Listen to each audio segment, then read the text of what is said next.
তো আমরা যখন জার্নাল করলাম, জার্নাল করার পরে পরবর্তী ধাপ থেকে শুরু। আমরা যে কোনো এক জায়গায় টেবিলের কার্সারটা রেখে ইনসার্ট মেনুতে যাব, গিয়ে এইখানে পিভট টেবিল দেখা যাচ্ছে, আমরা পিভট টেবিলে ক্লিক করে নিউ ওয়ার্কশিট যদি সিলেক্ট অবস্থায় না থাকে তাহলে আমরা নিউ ওয়ার্কশিটটা সিলেক্ট করে দেব। দেওয়ার পরে ওকে করব। তাহলে আমার একটা নতুন একটা পেজ আসলো। এই পেজে পিভট টেবিলের কিছু সিনারি আসতেছে। এইখান থেকে আমরা লেজারটা কিভাবে তৈরি করব সেটা আগে দেখব। তা আমরা নিচে আগে তাহলে নামটা দিয়ে দেই, এটা হবে লেজার।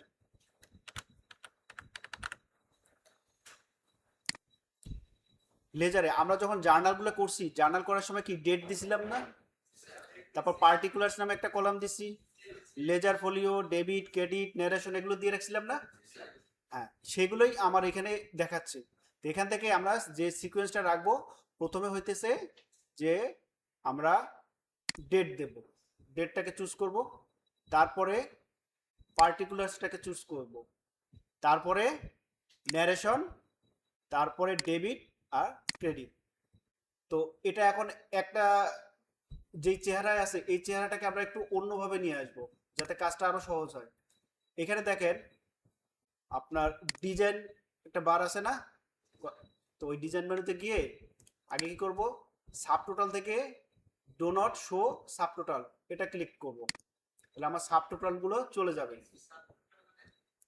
সাব টোটাল মানে এই যে এইখানে যে ক্যাশ আছে, ক্যাশের একটা টোটাল তৈরি করে দেখাচ্ছে। তো এগুলো যাতে আমার না থাকে, এগুলো তো আমার দরকার নেই, সেখানে আমরা do not show sub total দেখাবো, শুধুমাত্র যা অ্যাকচুয়াল ট্রানজ্যাকশন হয়েছে সেটা দেখাবে।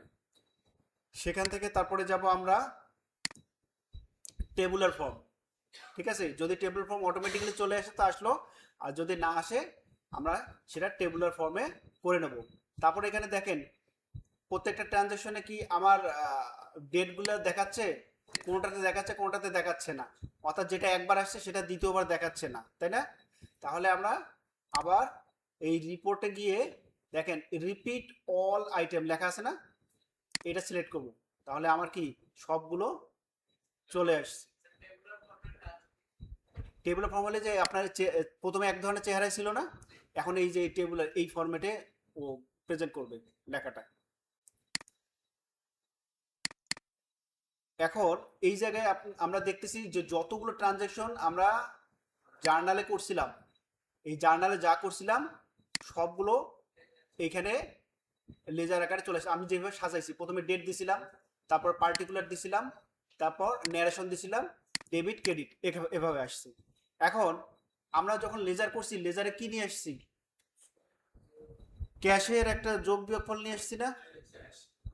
তারপর কি বলে অন্য অন্য যে সমস্ত অ্যাকাউন্ট আইটেমগুলো সবগুলো আলাদা আলাদা যোগ আইটেম নিয়ে এসেছিলাম না? তাহলে আমার এখানে ডেবিট এবং ক্রেডিট দেখাচ্ছে, এটার যোগ আর বিয়োগফলের একটা রেজাল্ট আছে না? সেটা কি আসছে? সেটা আসে নাই। তাহলে আমরা সেইটা করার জন্য আমরা আবার ডিজাইনে যাব, সরি কিবোর্ড টেবিল ইয়াতে যাব, যাওয়ার পরে এখানে দেখেন ফিল্ড আইটেম অ্যান্ড সেটস নামে একটা হেড আছে না, এটা আমরা সিলেক্ট করব। সিলেক্ট করে ক্যালকুলেটেড ফিল্ড এই জায়গায় যাব, ক্যালকুলেটেড ফিল্ড যাওয়ার পরে আমার একটা ডায়ালগ বার আসলো। তো এই জায়গায় যে নামটা আছে, আমরা কি এই জায়গায় একটা ব্যালেন্স আনতে চাচ্ছি না, এই যে ডেবিট এবং ক্রেডিটের যোগ বিয়োগফল, তাহলে এই জায়গাটা নামটা দিয়ে দিচ্ছি ব্যালেন্স। তো ব্যালেন্স ওখানে তো একটা ফর্মুলা দিতে হবে, আসলে কি কাজ করবে? ডেবিট বিয়োগ ক্রেডিট এটাই তো করবে নাকি? তাহলে আমি এই ডেবিটটাকে ডবল ক্লিক করে দিলাম, দিয়ে একটা মাইনাস চিহ্ন দিলাম, তারপরে ক্রেডিটকে ডবল ক্লিক করলাম, করে ওকে দিয়ে দিলাম। দেখেন ও ক্যাশের ডেবিট পাশে কি শূন্য আছে না, দেখা যাচ্ছে? ডেবিট পাশে কি কোনো কিছু আছে ফিগার? নাই। আর ক্রেডিট পাশে 1000 আছে না? তাহলে আপনার কি ক্রেডিট মানে কি আমরা নর্মালি এখন ধরে নিচ্ছি মাইনাস, তাহলে এখানে দেখেন ক্যাশ মাইনাস 1000 দেখাচ্ছে। ঠিক এর মতন যতগুলো আছে সবগুলোকে এইভাবে ও যোগ বিয়োগ করে নিয়ে আসছে। এখন আমরা এইখান থেকে না ক্যাশের ব্যালেন্স এটা সেটা বুঝলাম, আলটিমেটলি গ্র্যান্ড টোটাল যেখানে আসছে সেখানে গিয়ে দেখেন এই পাশে 92,000, এই পাশেও 92,000, অর্থাৎ টোটাল ডেবিট টোটাল ক্রেডিট। তাহলে এই দুইটা যোগ বিয়োগ করলে কি হবে? শূন্য হবে, কিন্তু এইখানে তো আমার সবগুলো কি মিক্সিং অবস্থায় আছে না।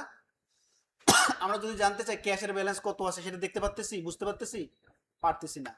তাহলে আমরা কি করব, এটাকে একটু লেখাটা সুন্দর করে নেই।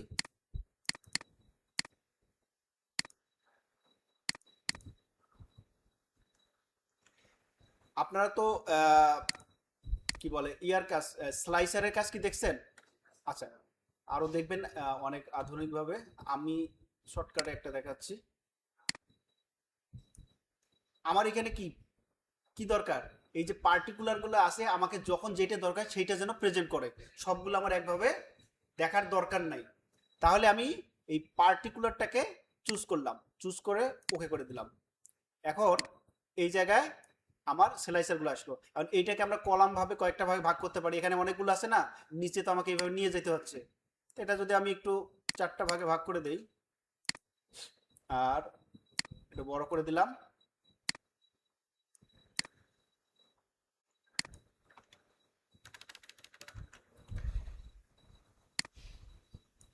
আপনারা যখন অঙ্ক করছিলেন ক্যাশের একটা ব্যালেন্স পাইছিলেন না, এইটার লেজার কত আসছিল?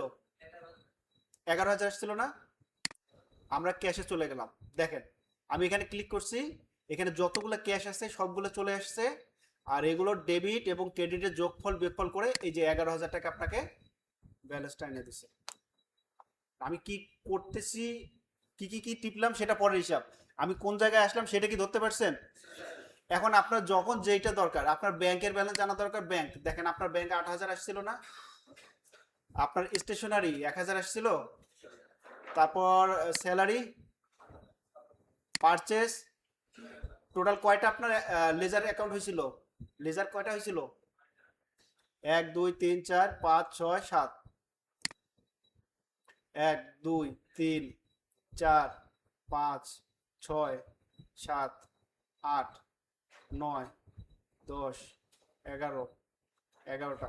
এখানে কয়টা কম?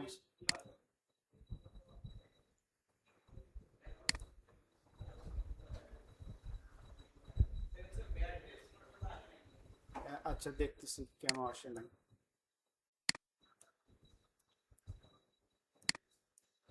এবার আসছে, ঠিক আছে দেখেন 3 3 3 3 9 10 11, 11টাই আসছে না, আপনার লেজার সবকটা চলে আসছে। তাহলে এই কাজটা করতে আপনার কতক্ষণ লাগছিল আর এখন কতটুকু সময় লাগবে? জার্নাল করতে যতটুকু সময় লাগবে বাকিটুকু কি আর লাগবে? এখন আরেকটা জিনিস দেখেন, ধরে নেন আপনি অঙ্ক করতে করতে নতুন আপডেট হইতে পারে না, একটা জার্নাল বলেন, ধরেন আমি ডেটটা চেঞ্জ করে দেই,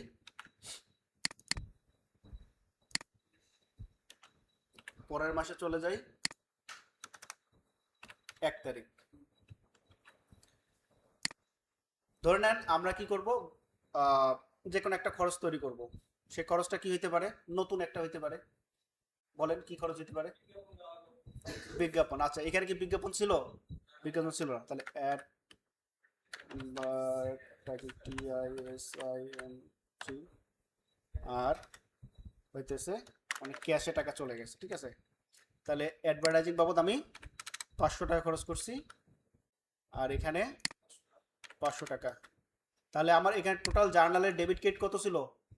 এখন 92,500 হয়ে গেল না, আগে 92,000 ছিল না, এখন 92,500। আসেন আমরা লেজারে যাই, লেজারে গিয়ে এখন এখানে কত দেখাচ্ছে? পরিবর্তন হয়েছে।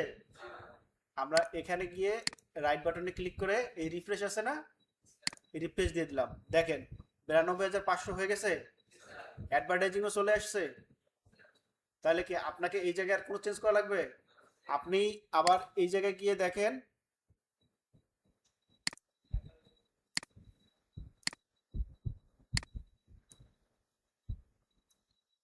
অ্যাডভার্টাইজিং চলে গেছে।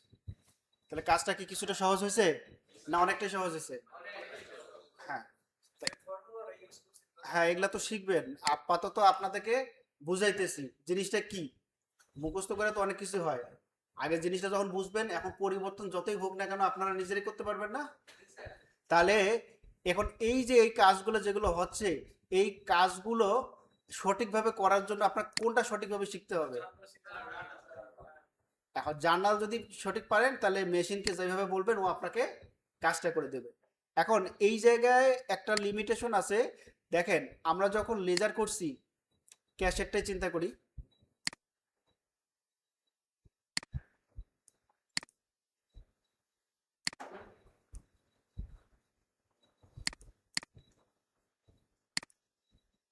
এটাকে কমাই দিই, ভেজাল করতেছে।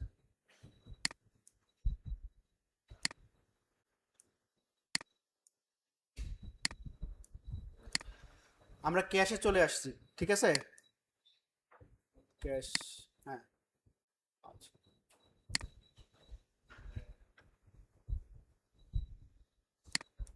ক্যাশ কই আসলো?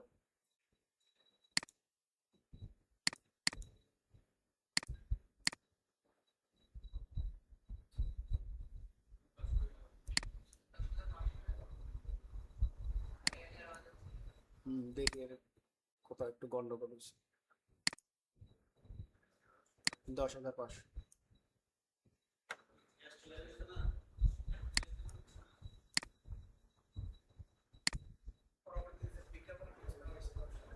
এই তো আসছে।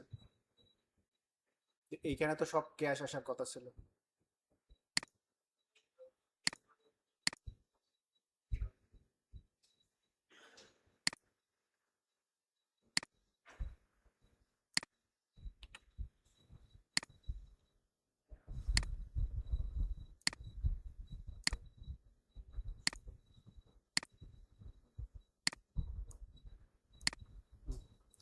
আচ্ছা, এইখানকার যে সমস্যাটা হচ্ছে যে আমরা লেজার যখন করছি, এখানে কি সবগুলো পার্টিকুলারসে কি সব ক্যাশ দেখাচ্ছে না, বা এক্সপ্লেনেশন যদি আমরা বলি এটাকে, কিন্তু আমরা যখন লেজার করছিলাম ক্যাশে, তখন কি দেখাচ্ছিল, ঠিক তার অপোজিট যেগুলো ছিল সেগুলো আসছে না।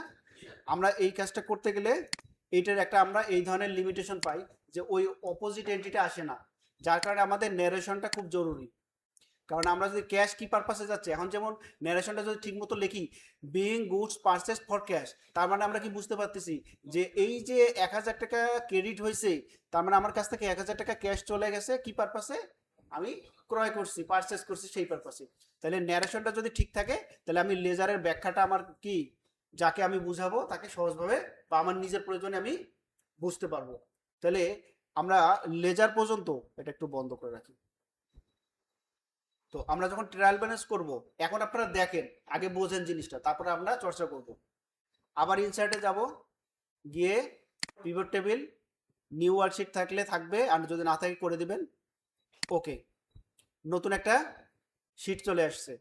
এটাকে কি আমরা ট্রায়াল ব্যালেন্স নাম দেব।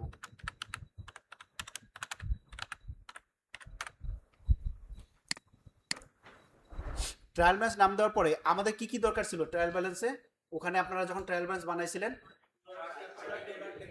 তাহলে প্রথমে পার্টিকুলার্স দিছিলাম, তারপরে ডেবিট দিছিলেন, তারপরে ক্রেডিট। তাহলে আমি পার্টিকুলার্স ডেবিট ক্রেডিট তো ঠিক আছে পাইলাম। এখন এই জায়গায় আমার কি বলে, সবগুলোর একটা যোগফল দিয়ে দিছে না।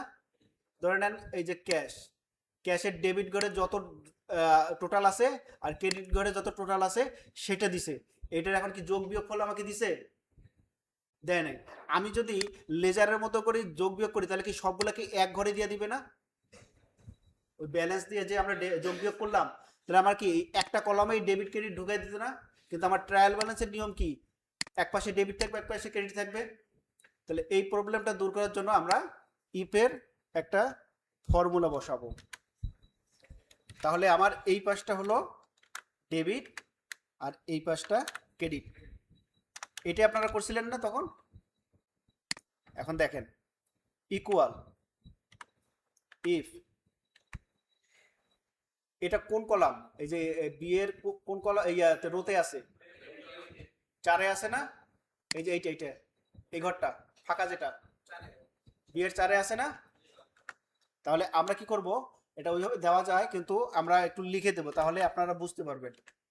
B4 দেখা যাচ্ছে, অর্থাৎ আমার B4 মাইনাস C4,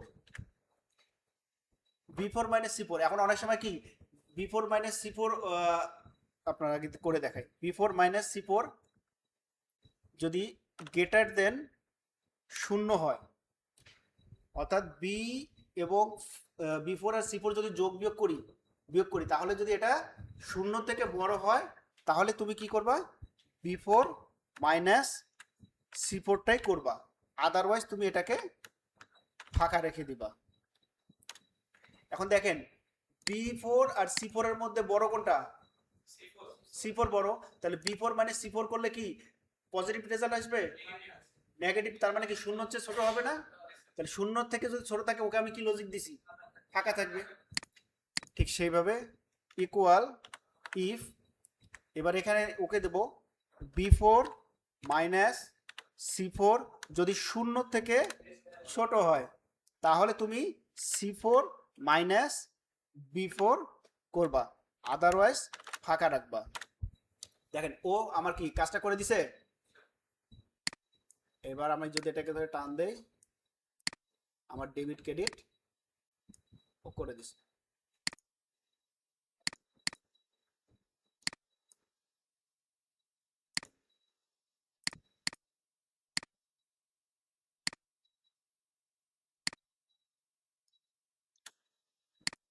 আপনাদের কি 61,000 আসছিল না টোটাল ট্রায়াল ব্যালেন্স, এটি দাঁড় করেছিলেন না, কতক্ষণ লাগলো, এই সময় লাগছে। ঠিক আগেরটার লেজার যেমন আমরা চেঞ্জ করছি না, এইবার ধরে নেন জার্নালে গিয়ে আমরা এই যে একটা বাড়তি কাজ করছিলাম না, এটাকে মুছে দিলাম, নাই। এখন লেজারে গিয়ে রিফ্রেশ দিয়ে দিলাম, তার আগে এখানে যাই একটু ট্রায়াল ব্যালেন্সে দেখেন তো অ্যাডভার্টাইজিংটা আসলো কিনা, আসে না। আচ্ছা লেজারে গেলাম, রিফ্রেশ দিয়ে দিলাম, এখানে কি অ্যাডভার্টাইজিং আর দেখা যাচ্ছে, নাই। ট্রায়াল ব্যালেন্সে যান, আসে অ্যাডভার্টাইজিং, তার মানে কি আপনি যখন কোনো প্রকার চেঞ্জ নিয়ে আসবেন জার্নালে, এই জায়গায় রিফ্রেশ দিলে অটোমেটিক্যালি ওই জিনিসটা আপডেট হয়ে যাবে। এইখানে দিলেও হয়ে যাবে, জাস্ট আপনাদের দেখাইলাম, এক জায়গায় দেখছেন দেখে ওইখানেই দেখাইলাম, এখানেও যদি রিফ্রেশ দেন একবার সব জায়গায় ইয়ে নিয়ে নেবে। এখন কি বুঝতে পারছেন কিছুটা, মানে আসলে ঘটনাটা কি ঘটছে। এখন এটা কি করতে হবে, জার্নালটা খুব ভালোভাবে চর্চা করতে হবে, আর ট্রায়াল ব্যালেন্স পর্যন্ত আমাদের তাড়াতাড়ি করতে গেলে এই সূত্র বা ফর্মুলাগুলো আয়ত্তে আনতে হবে। তাহলে এটা ভিডিও দেখে দেখে আপনারা আয়ত্তে আনবেন। আর এখন আমি আপনাদেরকে আরেকটা জিনিস বলবো, এটা এখন বন্ধ করে দেই।